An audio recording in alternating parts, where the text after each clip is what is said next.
কি বাজান রাগ করলা? না স্যার আপনি তো কোনটাও কইলা না তে রাগ করতাম কেন? ठीक है। ও তো বই তো কিচ্ছু কইছি না, এখন কইমু। বাজান রাগ করলা? না এই সময় ফরাত বইবে, মনোযোগ দিয়ে পড়বাই। समझ गया। Okay sir. পুয়া উল্টা পাল্টা প্রশ্ন করবাই আর কঠিন জটিল প্রশ্ন করবাই। খান সিরিয়া তো আনলিমু। আচ্ছা স্যার বার করাম। আমি তোমার এখন যে কথা কইছি এই কথায় কিতা তুমি এখন রাগ করলা? জি না স্যার, প্রথমে আমরা এখন কোন বই বা করতাম? এখন তুমি বার করো অষ্টম শ্রেণীর সবচেয়ে কঠিন বই আনন্দ পাঠ।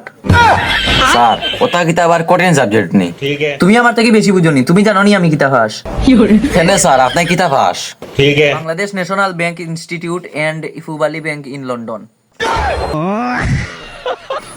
কিতা বাজান রাগ করলাই? জি না আচ্ছা এইটা বাদ দাও, এখন তুমি সবচেয়ে কঠিন সাবজেক্ট আনন্দ পাঠ ওখান বার করো আর আমার লগে রিডিং করো, আমি কইয়া কইয়া দিলাম। স্যার ওই কয়। আমার লগে লগে কইয়া দিও। জি স্যার।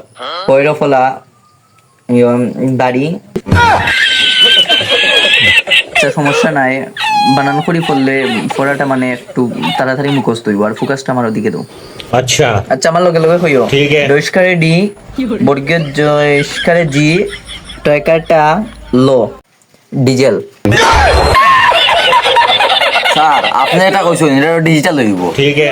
তুমি তো দেখি মেলা বেয়াদব। তোমারে আমি আগে কইলাম না নি আমি কিতা ফাস। আমার কথার উপরে ওভার রেটিং করো কেন? স্যার কিছু মনে করবা না, আপনি তো সবসময় ভুলভাল কইন। আপনি স্যার নি আমি তো কারণ সন্দেহ আছে আমার। ठीक है। ইসে ফুয়ারে চলে খাইছি। বারে বারে কইছি তোরে আমার মুখের উপরে কথা কইতে না, এরপরেও তুই বুঝস না। খাইছত নি এখন?